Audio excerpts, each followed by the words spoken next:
On America Can We Talk, I talk about election integrity, border security, healthcare freedom, race relations, energy and tax policy, education policy, free speech and assembly, freedom of religion, and all other issues that touch on the God-given right of every American to life, liberty, and the pursuit of their version of happiness.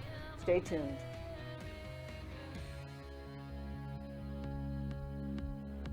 You preach your tolerance, but lecture me.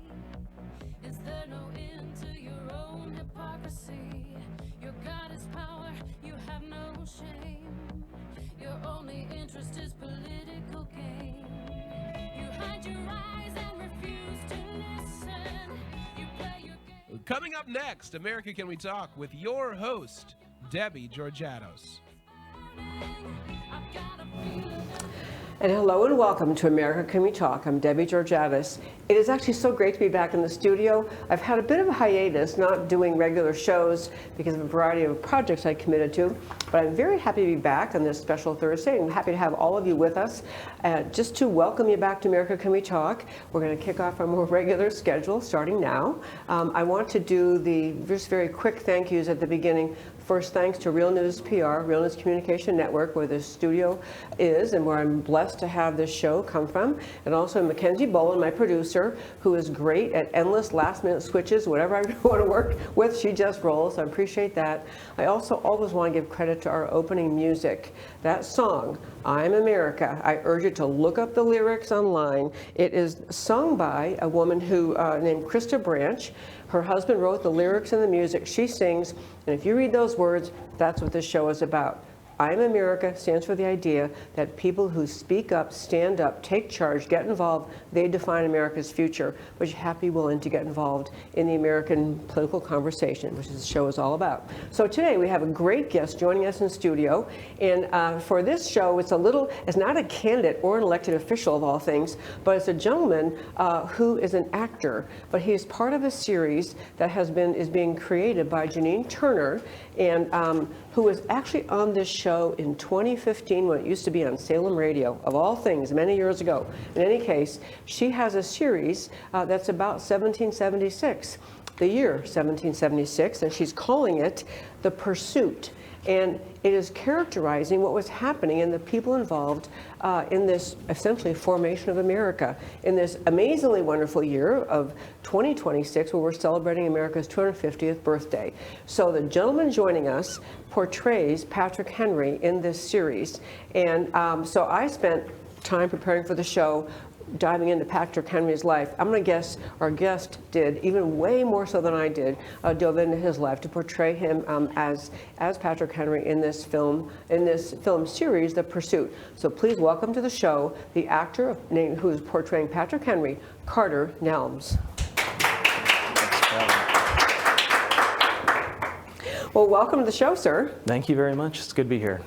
I'm glad you're here, and I have to say, I don't know, I'm trying to think if I know any other actors. I don't think so. So, so I may have some acting tips I'm going to ask you about. No, on a serious note, this is a really exciting, I know you've had we will get to your other work in the film industry, but I want to focus on the 70-76 thing because it's so dang cool. So just get started. How'd you even find out about this project? This Janine Turner's The Pursuit, and she and others, she's not doing it alone, but and did you have to like try out to be Patrick Henry? And I just want to hear how you got involved in this project to start with, please. Yeah, this was posted on, there's a casting site called Actor Bay. There are several casting sites out there that we actors use to find work. We also have our agents that are finding work. There's no real one cut and dry way to do it. You may go directly, somebody you've worked with before that says, hey Carter, I've got a job for you. But in this case, this was a listing that was through a casting director that I had worked with before. And I saw multiple listings for characters that fit my rough demographic for what they were looking for. And so I had a chance to audition for a few different characters. Patrick Henry was the first character who I auditioned for.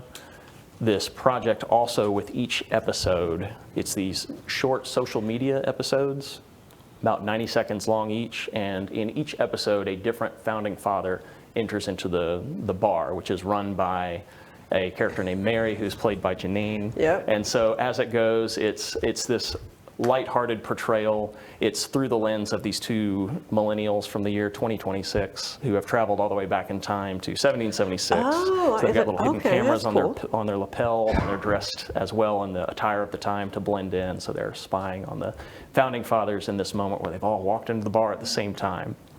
And that is such a great, I did not Yeah. realize all the details of the Yeah. premise of it. That's very Yeah. cool. Yeah. Okay, so before you went for your first tryout, this is not really what I wanted to talk about today, but now I'm Yeah. so curious. Before the first tryout, did you look into Patrick Henry a little bit to figure out what he was all about? I did, yes. Of course, I was familiar with him, but there's more you can learn when you dive in. And I didn't know exactly what the time frame was, his exact age, that kind of thing.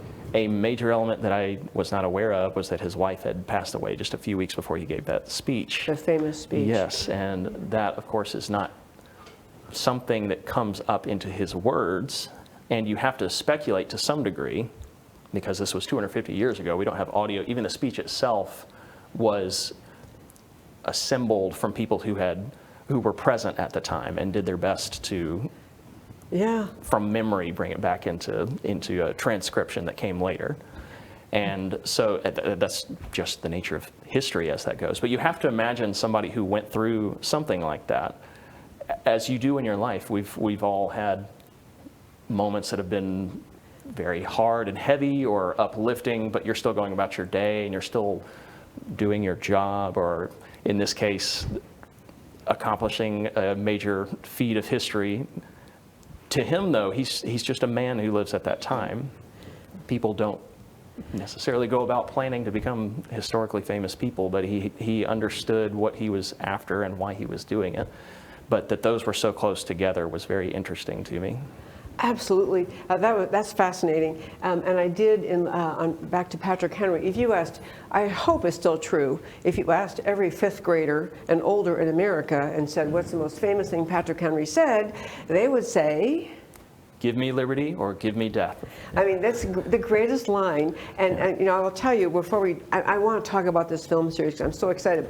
But I did notice something recently where I was reading this somewhere, how that, and he didn't, well, we'll get to where he said it, but that line, give me liberty or give me death, became so famous, so followed in world history. I'm trying to find the list I made. So there were actually, so this statement he made was made in a church in Virginia, St. John's, in Richmond, Virginia, in St. John's Church, yeah. So actually there were American soldiers of the Revolutionary War going to battle, liberty or death flags at Tiananmen Square. Yep. Tiananmen Square in China, 1989, you know, the famous guy standing in front of the tank, they were people who had the St. John's Church and were using those same words, liberty or death. Isn't that astonishing? Yeah. Powerful. Okay, so anyway, so back to St. John's. This event, those famous words were uttered, and I'm going to tell you exact date because I put it in here. That's right. You might know the exact date. I forget the exact date. I remember that it was a little over a year before the signing of the Declaration. Yeah, okay, now March. I have 5 pages of notes. I'm going to find this thing. Okay, because it was March 23rd, 1775. So a year before, and these patriots are gathered in the St. John's Church, and the debate, the issue being discussed was Patrick Henry, is saying, we got to get a militia armed. I want an armed militia. That's what his first, and so did you read him, or do you know about some of the people who argued with him and sided with him and against him? And because the one guy who was there, you know, he wasn't the governor. He was somebody else famous who signed the Declaration. They were arguing with him. No, we just calm down a little bit here. We don't have to have a militia. England's probably going to be okay. And man, that guy was on fire. So just tell me how you pictured him at that day. Like, why was he so driven to say that? Yeah, well, I started, of course, with the speech itself, and it's very interesting. And of course, give me liberty or give me death is the final line, and there's a great reason why that would stick. But everything else leads up to that, and it earns that. And he begins by telling the whole room he doesn't want to come off as offensive by saying what he's about to say. He pays his respects to the people in the room who he acknowledges disagreements with. And he believes that is very important. And then he counters that by saying, I also believe that if I don't say what I have to say in these times, it would be treason, is the word he uses. It would be treason against my country and affront against my Creator. And so he begins by bringing the room into agreement with giving him his ear. Because people do get hot when they're in disagreement on things, especially something that is this important. Yes. Yes. And so he doesn't use the word countryman or neighbor, but it had this attempt to remind people that we're all working for the same good. And he appeals to what he knows these other men do care about. He makes very logical appeals as he goes into his final line. There's a few steps to it, but that was how he opens. And it read to me on paper as it's not quite the agreement. He acknowledges disagreement with these people, but buying in from these men the understanding that we are all on the same ultimate page here. Yeah. And it is very important that we give each other our ears. He's not just asking for theirs, but he's offering it back. Yep. And he turns it into a team game out of the start. So it turns into a team game out of the start. That's a great term, team game. I will say I actually found, and I like that point, and to remind everyone listening and here in the audience, obviously these people unfortunately did not have tape recorders or any other way, so the whole conversation happening real time, and it gets written up by someone who's later interviewing people who were in the room. Yeah. So he's got numerous people, that one line, as you say, that give me liberty, give me death, obviously, it's memorable, and it's kind of a sentiment being expressed many times throughout history. Yeah. But he gave a really eloquent, as described by this person, eloquent acknowledgement about keeping back. Should I keep? Well, this was.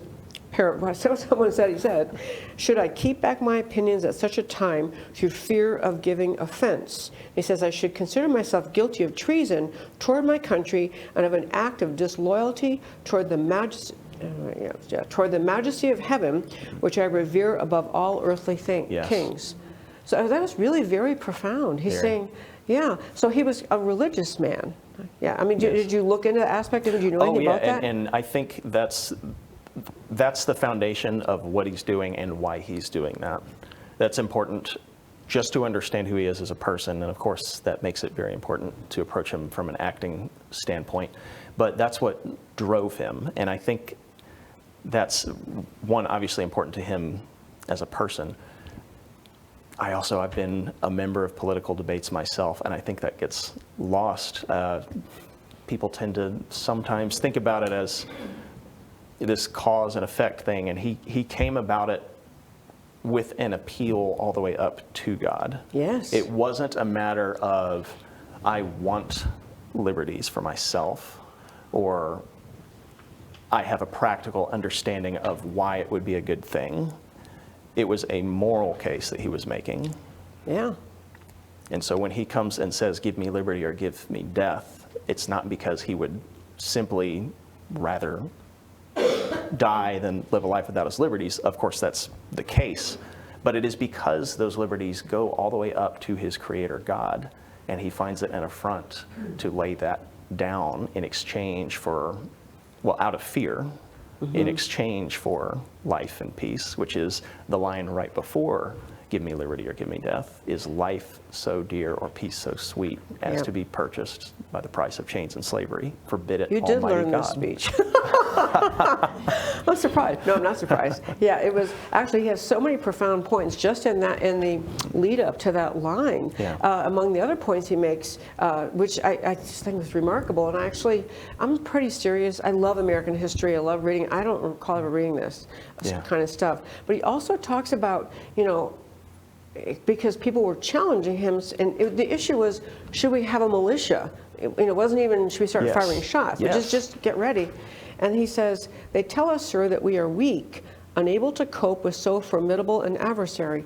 But when shall we be stronger? Will it be next week or the next? Will it be when we are totally disarmed, and when a British guard shall be stationed in every house? Shall we gather strength by irresolution and inaction? That's so profound. I mean, he's saying, it's kind of like, in fact, there's a modern saying, if not now, when? And if not us, who? Or something like that. I can't remember, there's a second line that goes with that. Yeah. But it's the same sentiment being expressed now. Yeah. Yeah. So I'd love to have you, I mean, so I want to get back into this. So first of all, you tried out for the part. Yes. And then how long is it between when you try out and you find out if you got it? Well, this one was fairly quick. Related to others, there's no real hard cut and fast rule. Sometimes people are not shooting for months, the better part of a year. Sometimes they're going to be shooting in just a few days. This one was 3 weeks, I would think, from memory, something in that time frame. And then how long did you, this has been created, this is finalized, this segment is. Yes. So how long did it take to shoot the whole thing? We were planned for 5 days. This was shot when all of the ice fell across half of the country this past winter. Okay. Yeah. So we were shortened down to 4 days and managed to get the whole thing done in that entire time frame. Ended up working just exactly perfectly. Yes. And so it's you as Patrick Henry going into this tavern, talking to Mary Janine Turner, the bartender. Yeah. Okay. I love that premise. I love her. I meant to say, I love when she created Constituting America.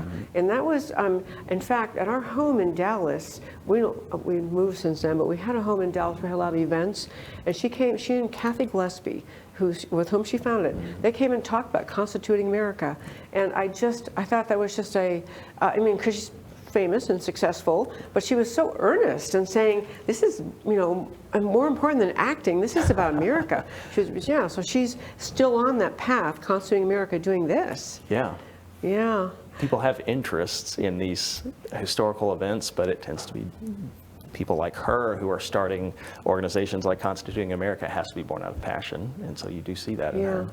So as an actor, what if you were, you were one of the ones, if you didn't agree with what he was saying, if you weren't on to that sentiment, give me liberty, give me death, could you be as good at the scene? Could you do it? You have to find understanding. A metaphor I might use is if you are debating with somebody on something that you don't agree with, it doesn't have to be politics, could be anything. It helps to understand why they're coming to that conclusion. Now, there are people out there that you realize are just devious, but you do come to realize that there are people who are not devious, that are doing what they believe is best, but they disagree with you. And in order to change their minds, you actually have to come into understanding of that. Now, with acting, it's very similar. You have to step into that kind of a part. And it's not always easy. It is definitely easy when you have somebody like Patrick Henry in this case. I found a lot of alignment with his worldview. You do your best not to project yourself, your own worldview, onto a character. Thankfully, he's someone who was very skilled at putting his thoughts and beliefs to words, and so that made it easier in this particular case. But every role is different, and the approach is going to be a different experience every single time. Gotta be. I was thinking, reading all this and thinking about what you did in this, like if I had to portray, of course I'm not an actress, number one, but number two, if I had to portray, one of these angry left-wing socialist women, I would just resign I would just be either laughing or angry. I mean, I could not get the sentiment, open the borders and, free health care for everybody. I couldn't do that. But I think so it helps to connect with it, right? It does, very much so. Yeah, connect with his views. Okay, so one thing I was going to tell you, tell everyone, the listeners, and I believe this is accurate, but the 3 people in attendance that day, Patrick Henry back to St. John's Church, Richmond, Virginia, March 23rd, 1775. Other people, Patrick Henry, Thomas Jefferson, and George Washington, were all there in this church a year before the Declaration. And someone made the comment, often been referred to as the voice, the pen, and the sword of the American Revolution. Wow. Isn't that something? Yeah, I mean, those 3 all there. Yeah. I mean, yeah. So Patrick Henry ended up I don't know if is your story, your film with that you just finished doing, is it just about that one day at the speech, or is it more of his life? No, it is, you're speaking of The Pursuit, yes? Yes, of The Pursuit. These episodes, yes. Yes. So it somewhat throws the chronological order of things to the wind for the sake of the fun of having all these people walk into a bar. So there's comedy to it. It's a little larger than life. It's used as a lens to see who these people were. So I don't know if I should say everything about who's to come, but there's some fun moments from people who don't really have their day until later in the timeline. But for the sake of the pursuit, we have one person enter. So after Patrick Henry rehearses his speech for Mary, he sits down. That's what he does. This and he rehearses a speech for her? Yes, okay. yes. And this episode is out already now on Constituting America's YouTube channel. And as soon as he's done and he's sat down, they begin conversing, and John Adams walks into the bar, and then he has his moment, and he comes in frustrated about his efforts and things getting in the way, trying to get this Constitution written. And then lo and behold, who should walk into the room but Thomas Jefferson, and so on and so forth. And it starts getting bigger and bigger. And I absolutely love this. Yeah. You know, sometimes, back to Patrick Henry, I'm so fascinated by him. Because, you know, when you think about him, we both talked about before, he's 38 years old, so he was not, Thomas Jefferson was very young writing, was he in his 20s, I think right? he was early 30s, but he was younger than Patrick Henry. Yeah, young guy writing these profound thoughts that changed the world. It created America, or a premise of America. And in fact, back to Patrick Henry, he said some things, apparently, in that speech that ended up pretty close to what ended up in the Declaration. Right? Do you know what I'm talking about? He said, some of the things he said had language like ended up in the Declaration. I'm just getting at the idea, he's 38 years old, and, you know, we look at America, we look at issues, and we're upset about some issue, whatever it is, you know, but he was willing to go in a public debate with a bunch of other people in this church, which is a common place for political discussion. Then, it isn't so much now, but should be, but it isn't. But he went in there, and he was not driven by anything else other than what he really thought. I mean, he didn't know he was going to become famous, saying, "Give me liberty, give me death," but liberty meant so much to him to say that, right? Yes. So what about his life made him value liberty so much? What do you even know? I mean, I don't know if you could know, but how did he get there? Well, it's good questions, and it's difficult to take yourself from today and put yourself all the way back in that time, and yet you still see people in that same time who didn't have that same passion. Not everybody in the colonies in that day was in favor of, it's one thing to be favor in war, but to even be to the degree that you'd be willing to go to war, you have to at least agree with that side of things. There were people who were on Britain's side of things, and so getting into him specifically and his life growing up, even after having played him, I still feel questions on what really drove him. And in some degree, I think in the process of it, I maybe self-reflected a little bit. Again, you want to be careful about putting too much of just your own experience, but there's always, in acting, you're always the vessel, the lens of that. There's always a piece of you in there. Yeah. If someone else were to play Patrick Henry, I've heard it said about Hamlet. There's Hamlet, everybody knows Hamlet, but no matter who plays him, everybody who plays him is going to have a different version of him. And it's true of Abraham Lincoln or George Washington or Patrick Henry. And so I had to self-reflect on some of that because, again, I do share a lot of his values, not just his values, but the reason why, the foundation for those.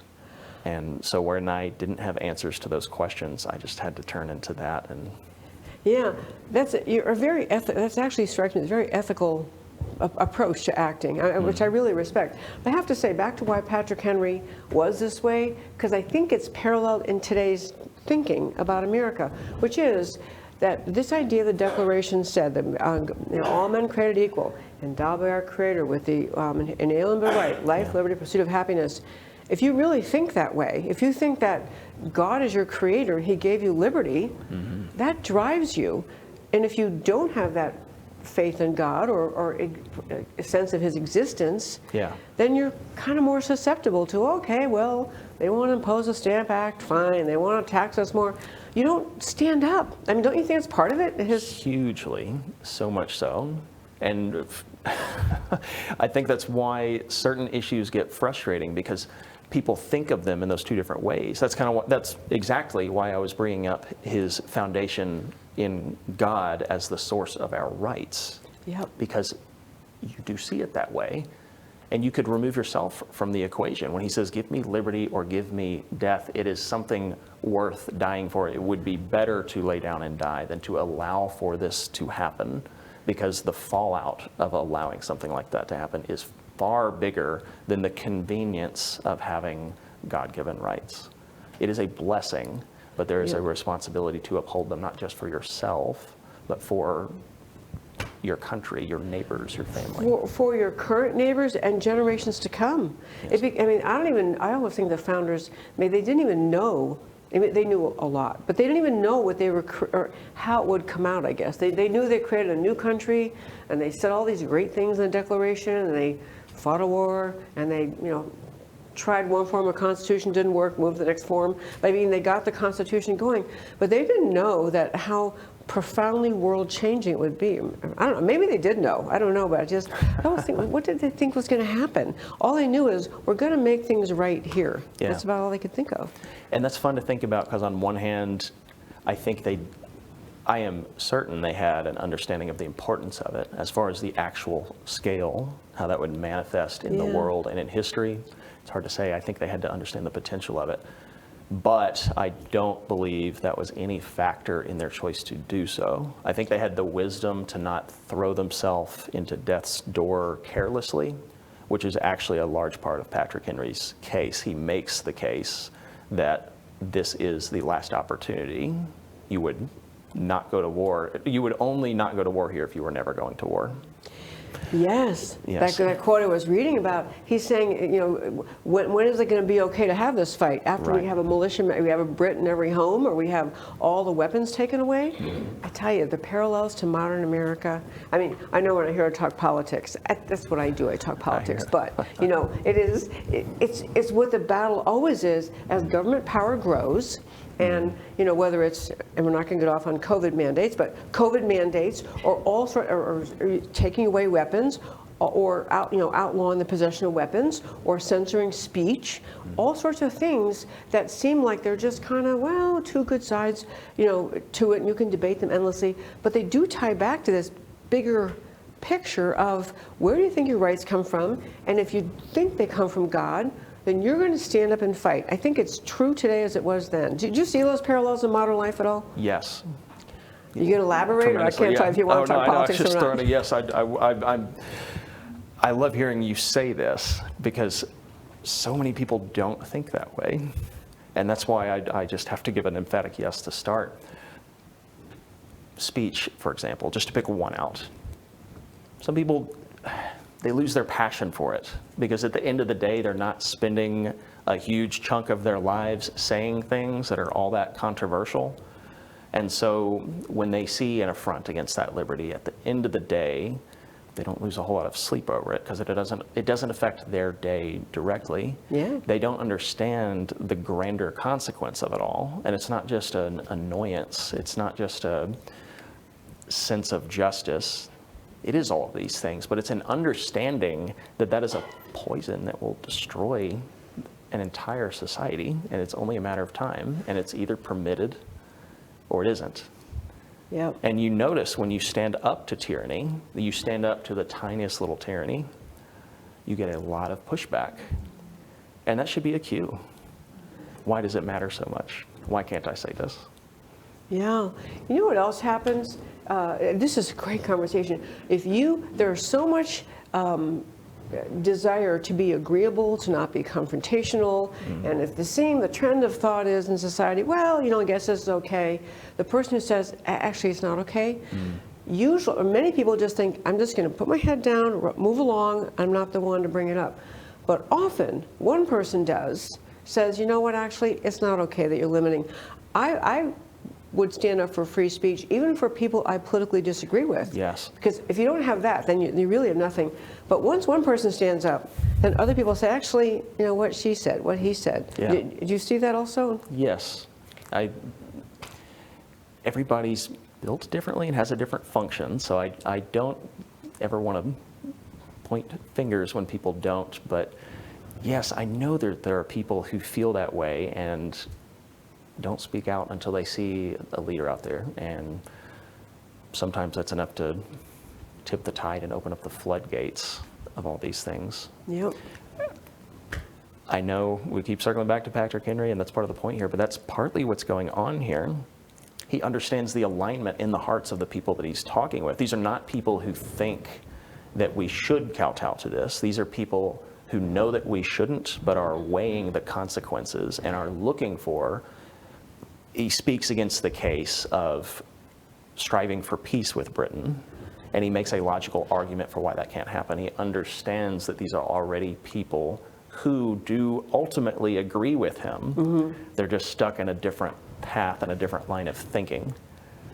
And so once he steps out and starts to get a few on board, eventually what was something he was being pushed back on becomes the consensus. Yes, yes, you bring people along. You know what I forgot to do before it gets too, I was checking the timer quickly. Oh, yeah. First of all, I want to have a little clip. I sent to Mackenzie, my incredibly wonderful producer, I sent her a clip. This is from Janine Turner's Instagram account, but it's her little tease of this film. And then I want to have you tell us how people can watch it, and then we'll talk about your other filming life. But do we have it ready, Mackenzie? We do, okay. Can we rock and roll with that? BTS.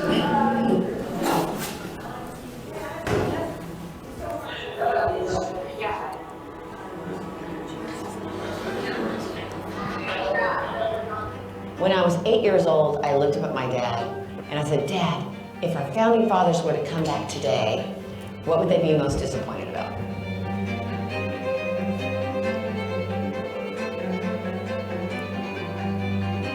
Property. Happiness. It should be happiness. Give me liberty or give me death.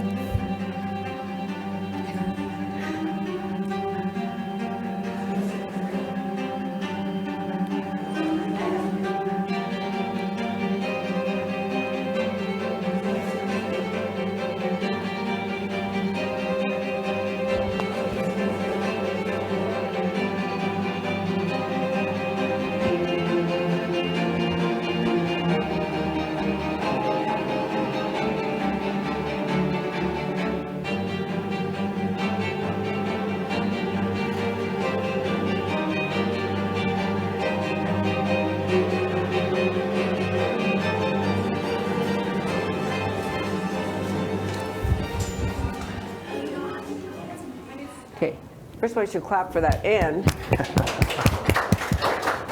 I love the name, The Pursuit, because and I mean, I take it comes from the pursuit of happiness or from the language. Okay, I love that. And it is, you know, the other thing that I think should often be said is what the founders created was not, they didn't set it up in a way that will just in perpetuity exist. There was I don't know which founder said it, but every generation has to water the tree of liberty. Yes. Yeah. Thomas Jefferson. That was my first guess. Thomas Jefferson. Anyway, but that idea that you have to fight for liberty all the time, every generation, could always people be happy to control your life if you just let them. Yes. Yeah, Yes. absolutely. So how do people watch this? It is currently available on YouTube. It's spliced into individual episodes. The third episode just released, so there are several more to come. They'll be coming out for coming weeks. And I believe at some point they may assemble it into one master version with all the episodes assembled. Okay, and the YouTube is just called The Pursuit, do you think? It or? is on Constituting America's YouTube Oh, account. yeah, Constituting America. Okay. So Constituting America, and I guess you can probably, at that YouTube page, Yeah. we said there's 3 versions. So what is yours number 3 that you just did? Oh, Is there are Patrick 3 Henry? episodes. So Patrick Henry is the first, He's the first one, episode okay. that walks in, yes. And he is present then all throughout the rest of the series. Oh, good. Okay, so Yes, you're yeah. back over and Oh, over. yeah. Okay, cool. Yeah. Okay, so who can you? The ones that are already out there. You can tell us who's out. Yes, there's John Adams right after Patrick Henry, him, and then okay. comes Thomas Jefferson Love him. and Ben Franklin to follow after that. And from what you just saw, you might be able to guess a few of the others. Yeah. Which refer to the founding fathers coming in, but there'll be a few founding mothers, as it said. There's a few women that come in, and I believe it's I might have the number wrong, somewhere in the mid-teens, 16 or so, 16 or 17 episodes. Wow. And each one introducing somebody new. And doesn't Gene Turner want this done by July 4th? Is that correct? Well, I was doing the math on the timeline, and I so I don't want to swear to it, but I believe that is when the final episode will release, is right at, because with the time travelers and everything going back 250 years, and us coming into the 250th 4th of July. She should have some, I don't know what exactly, like an event around it. You know, play the whole thing. Oh, yeah. Tell her I said that. Okay. I will. Yeah, okay. Do that. Also, and I meant to mention, there's another gentleman here in the audience, I can't see because it's bright, but Trent DiGiulio is here, who is actually, I'm not sure exactly his role, but he's working with this whole project as well. And I'm very grateful that Trent reached out to ask if we could do this interview, which I'm very grateful we are able to do. And he's involved in this too. Yeah. Yeah, you could see him briefly in the video just now, operating the camera. Yeah. He was kind of co-directing with Janine a little bit and operating behind the camera and doing a lot more. Oh, I know he does a lot. Oh, I know yeah. he's I love that he's involved in this project. Okay, so I forgot to tell you before we started, and we're not quite ready for it, but we do have the opportunity near the end for people to ask their own questions in the audience. So you can be thinking of your questions, but not yet. Just think right now. We do have the microphone. I want to ask you. So I know. I mean, first of all, it's really cool to talk to an actor because I think it's an amazing talent, which I do not have. But I think it's cool. So before this work, like, what was your favorite thing you worked on? Before this project? Before this project, yeah. You know, there was a project that just came out on Redeem TV and Angel. We actually shot it about a year ago, and when I said it was a casting director I'd worked before, it was Ronnie Hummel who had cast this project as well. There's a TV show called Vindication that is on those same platforms. It is 4 seasons in, and they just released a movie. This movie takes place after season 4, but is designed in such a way to be a second launching point for the series. And so you can just start with this movie. It is called Vindication Search and Rescue. And again, that is on Angel and Redeem TV. We shot that last April, and I had the chance to come in as a new character to the series. And I know I shouldn't say too much about him. He has presence all the way through the episode, but intentionally they haven't put a whole ton about him because there's a little bit of... There's a mystery you're not going to tell? There's a little mystery, yeah. I'll say he brings the mystery to the main character, who is a private investigator. And so he shows up to ask him to investigate that, and that kind of kicks this episode off, and there's a couple plot lines that all intertwine. The show was conceived as, what if something like NCIS had Christian characters? And it started as one thing and grew over time and became the series that it is today. And each season has grown and grown, and as it started, each episode was focused a little more on the individual storyline, and it began to explore these long-form storylines and dive into the characters themselves a little more deeply. So the evolution of this show is very fascinating, and now it's manifested into this movie. And I had a whole lot of fun working on this project, and it was really great. Vindication, Search and Rescue. Vindication, Search and Rescue. On Angel TV and Redeem. I don't know Redeem. Is it Redeem TV? Redeem TV, yes. Okay. Yep.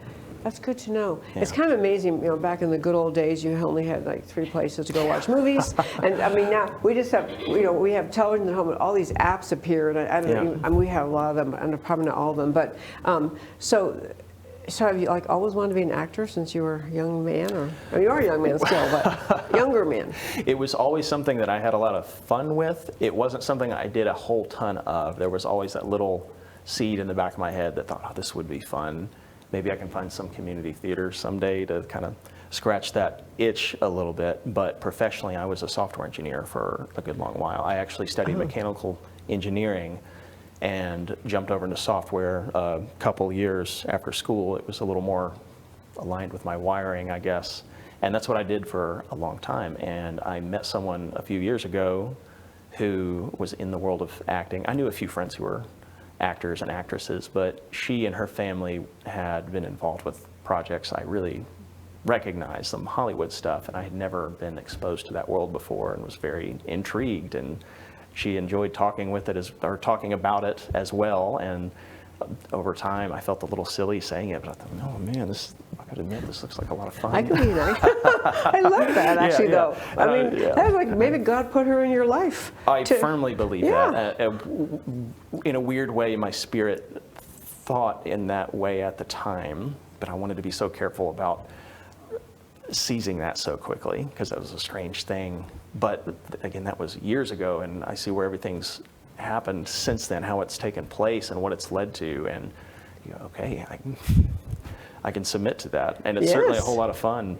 But yeah, over the course of a short period of time, my software engineering world started going directions I wasn't expecting, and doors were closing there, and at the same time they were opening on the acting, and next thing you knew, I switched from that world to this one. I love that. I love that. So Redeem, Search and Rescue. Any other film projects you really enjoyed or want to share about your life? There was one we had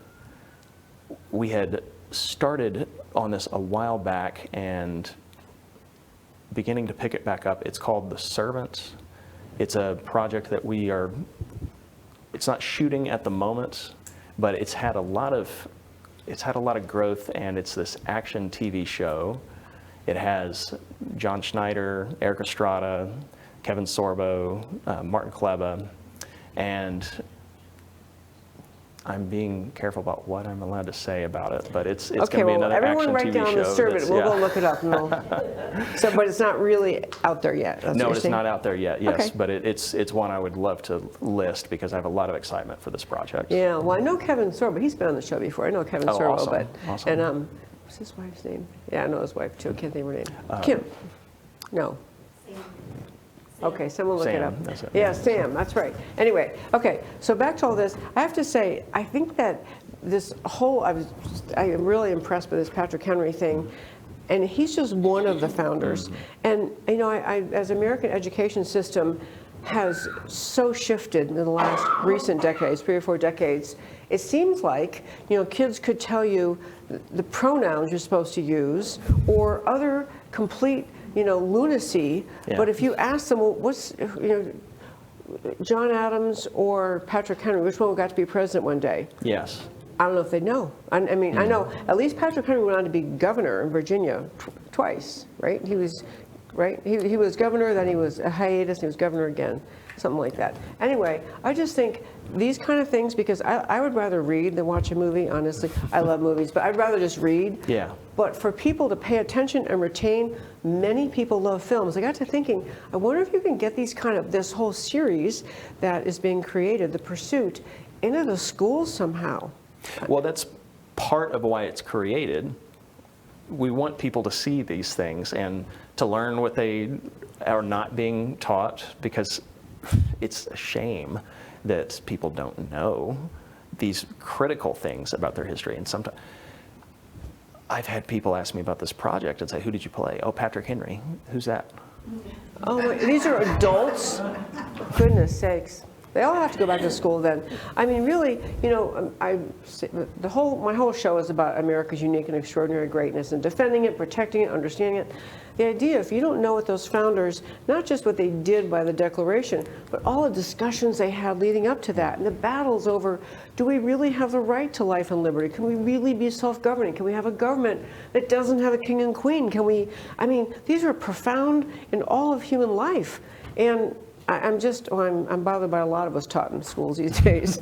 But to not teach that, it's like you lose your core, capacity to have America feel united, to feel like you have an identity. Yes, and in the darkest corner of that is this question of, is that being done on purpose to separate people from that?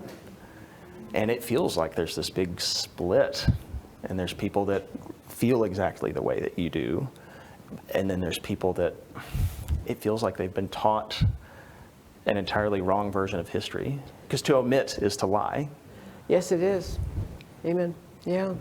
Yeah. So people don't know the history enough to know why. In fact, I will tell you something that I was in Henderson Times, so yes, just a couple more minutes, we'll do Q&A. But, I remember this when Barack Obama came along, and he was president in 2008 and then again started in 2012, so 8 years in there.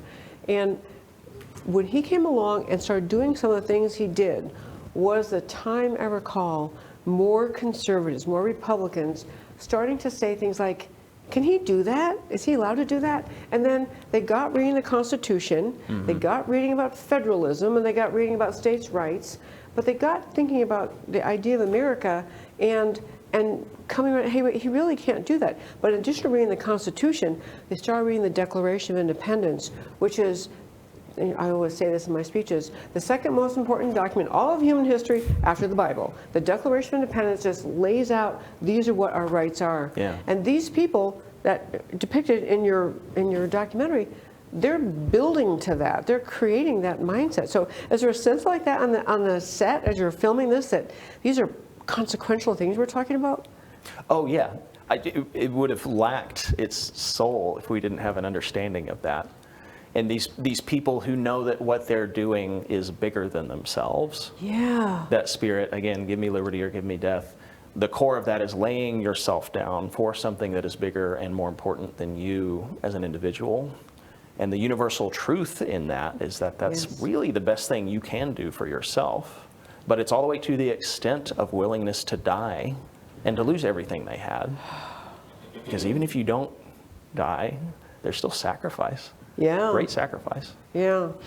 That expression at the end of the Declaration, lives, fortune, sacred honor, people, it is that same concept. We would actually die for this, but people talk about that today. Just, is it really worth it? Okay, so I'm going to shut up. I don't really think the government should do that, but but it's the same. Lives, fortune, sacred honor. If you don't speak up, you're surrendering and you're losing what the founders created by laying down all that. Yes, yes. Yeah. The spirit of tyranny, manifesting 250 years ago or today or at any other point in history, it Yeah. understands you, or rather it understands the people that it is Yeah. against better than they understand it. And so when that time comes that people understand the importance of resisting it, Yeah. the tragedy is for that to happen past the point that they can do anything they can about do it. anything about And it. that's why those little micro losses of liberty are so important. And he, again, sing it to me. addresses this here. Yes. Yes. Oh, yeah, that's so true. Okay, back to, I told you that the place I saw, there was one other example I think I forgot to say, but about how, people taking that, give me liberty, give me death. I mentioned that in Tiananmen Square. Yeah. So those kids were better educated than some American kids because they knew to say that same thing. Truly amazing. Tiananmen Square, and there was another, okay, I'm not going to find it easily. In any case, actually one other factoid, and then we'll go to Q&A that I read. Did you ever read the thing about why they had this meeting in St. John's Church in Virginia? It was in Richmond, not where the Capitol then was, which was Williamsburg. I've not actually. Okay, this is so telling of the times.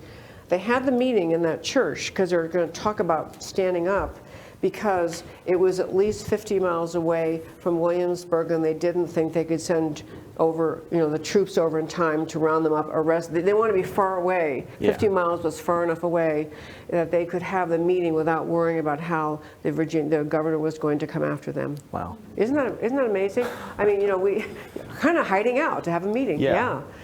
So anyway, I think this is so profound. I am going to go watch the other ones and keep watching them, because I think just putting them on YouTube is a great thing, and just constituting, for our listeners, Constituting America on YouTube, listening to the first of these, the 3 that are out, keep watching them and share them. That's a great way. We talk about people getting that, just share these. Yeah. Yeah.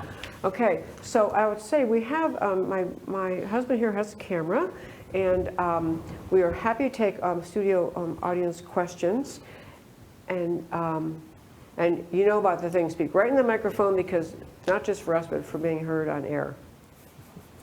Hello, thank you so much. I'm curious, when you are an actor that is auditioning for a part such as this, is there either a subtle or an overt questioning to find out that you're on board with what this is about?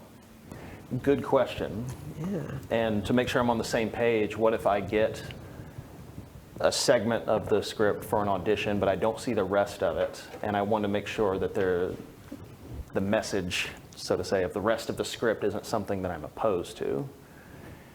Is that? Well, the whole loving of America. I mean, Yeah. I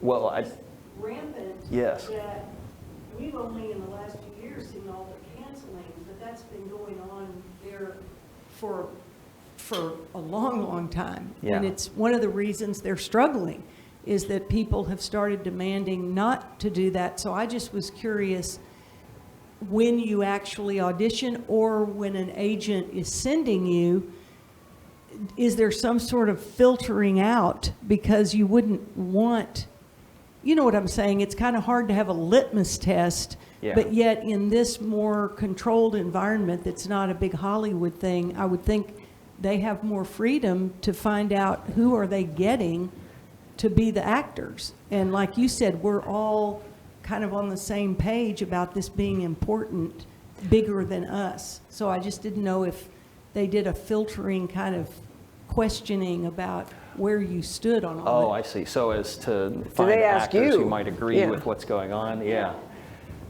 To a certain degree, actors who are in agreement with something that's taking some kind of a stance, just off the statistics of it, are more likely to want to be in it.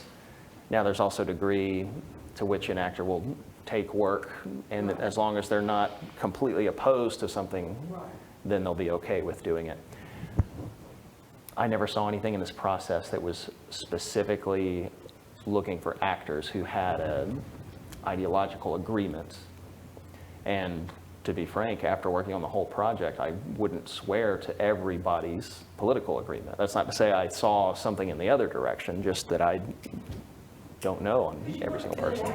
You're right. You don't necessarily know that they all are going to. Right, yes. Exactly, exactly. So sometimes you find somebody who doesn't necessarily agree with it. I've heard of cases, I do a lot in the Christian space, and I've heard of cases of secular, non-believing actors who come in and play Christians, and in the best cases, they want to understand what drives this character to believe what this character believes. And in the best of cases, you'll find that they might even start asking questions themselves, because that's the degree to which you have to go to understand this character. But in the process, at least in the process of the pursuit, I didn't experience, as far as I can remember, anything that was screening actors for their agreement. But I do remember having those conversations early. It was obvious to me what this project was doing, and so I was freely sharing my thoughts with Janine. And You already embraced that. yes, yes. Okay, we have another question right here. Go ahead, sir. Carter, thank you and Janine for what you did in bringing about awareness about my great-great-grandfather, who is Patrick Henry by 7 generations. And we have a descendants group called Red Hill, 500 descendants of Patrick Henry. We meet in Virginia, and we would like to cordially invite you and Janine to come meet with us and learn some history about my great-grandfather. Most people, I want to fill in a few things here. One is, we wouldn't have a Bill of Rights if it wasn't for Patrick Henry and George Mason. The template for the Bill of Rights was placed in the Virginia Constitution as the Declaration of Rights 8 years before it was considered. And that's why Henry abstained to the Constitutional Convention, because he feared that the government would be too powerful and would assume the rights of the individual. That's why he led and got the Bill of Rights in the thing. But there was a lot of opposition in that. And saying, one last comment, and we can talk offhand, is that Henry was a self-educated attorney, and he faced a lot of opposition to, tyranny in the Stamp Act and arguing cases where they were trying to penalize the clergy and the tax on the clergy and things. But his founding principles came from his father was a Scottish minister that immigrated to this country, and he learned under Samuel Davies, who was a great orator at Paul Green's church. And that's where he got the belief in God and the individual rights and liberties. But please tell Janine and you're welcome to attend the meeting of the descendants at Red Hill. Thank you very much. That's pretty Will darn do. cool. Okay. So we had, there's another hand up someplace, I think. I can't, oh, there we go. Okay. Thank you for coming. I just am interested, there's so many important historic characters that are clearly in the pursuit. So if given a choice, or did you just go for Patrick Henry, or were there other characters and that you would have been more interested in playing, and if so, why? I think there were 5 characters I auditioned for this one. There just were several in my rough demographic. That's what you're looking for, somebody that can step into that character, at least at the audition step to receive it, somebody that looks like they might have that essence of the character. I think truly I would have chosen Patrick Henry. There were some others though that would have been a whole lot of fun. And sometimes it's fun to take a character on that you're not necessarily in perfect alignment with, because you have to be honest to that character. Now, there was nobody that I was just totally on the opposite ends with, not that I auditioned for. But again, with Patrick Henry being able to step into it so organically, there would have been others that would have been a little more of a stretch. You have to be honest to what it is you're portraying. And so if you are portraying somebody that you're opposed to, you can't just be the straw man caricature version of that. You have to be the strongest realistic version of that thing. You have to really understand what drives them, no matter who that character is. On Thomas, I was just going to say, I was thinking about Thomas Jefferson, who's another amazing character. So I assume you met, there, he was in the, you were saying he was with you. Okay. So did you know that actor ahead of time, the Thomas Jefferson I did guy? not know him ahead of time, no. So is he as good as you? No.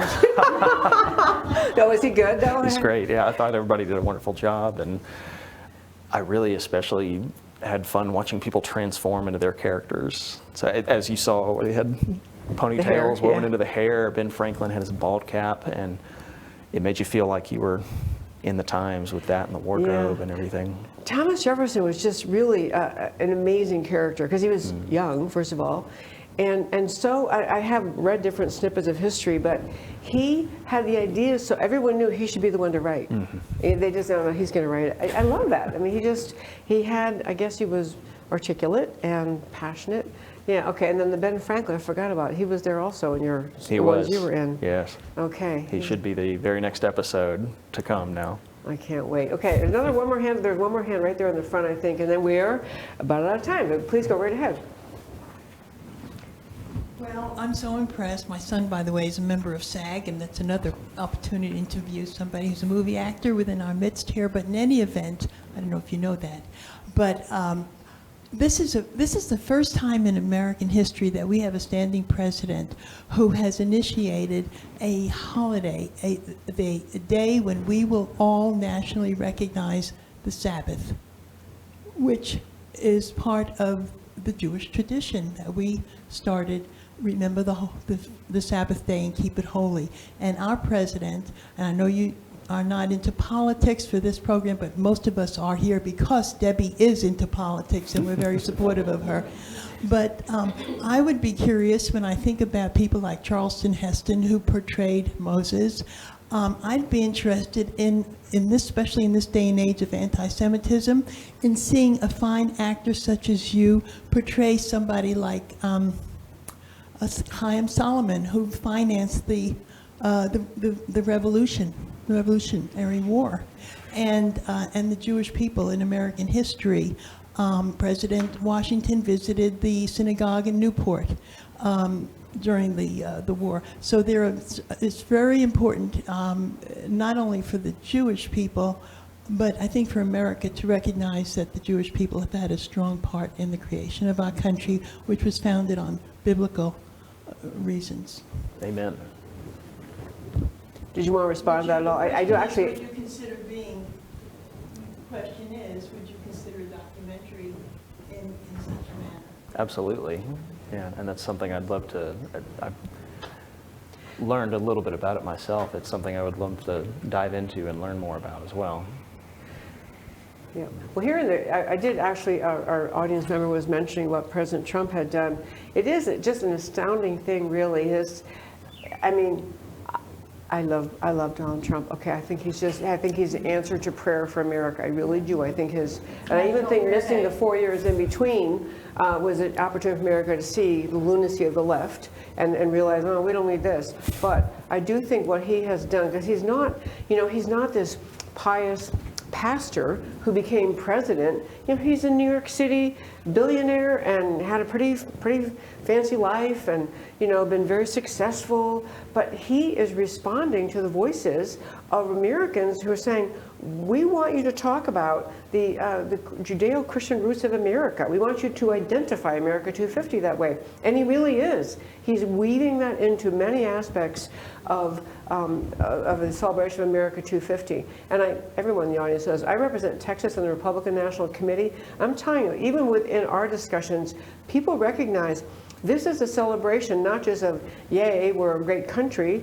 yay for America, but really this deeper idea of America became what it is and is what it is because of its commitment to scriptural truth. Judeo-Christian concepts is there's the core of what America is. And I think that is so healthy for America. In fact, we just finished, I did not get to go to it, but many of you or our listeners, I think, probably did, but we just finished at the Museum of the Bible having the entire Bible read. We had the Bible read out loud for a week. Just different people read portions for a whole week, which is an amazing thing. In fact, the woman who orchestrated that and got it going, Bunny Pounds, and she founded Christians Engaged, and she had others helping, but it was her brainchild, and she got it going. And I don't have it set yet, but she will be joining us sometime soon. She's been on the show before talking about Christians Engaged, but it's kind of a powerful signal in this era of America 250 that's what we want to talk about. Not just military conquests and America's strength, but about the source of our strength. We're probably pretty much out of time. If you want to respond to that, and then Yeah, again, going right back to Patrick Henry's speeches, that is the foundation, but it's really is what are you serving? Yeah. All of this and our love for country and our love for freedom, it is all born out of exactly that. God is the foundation of it, and that is where it comes from.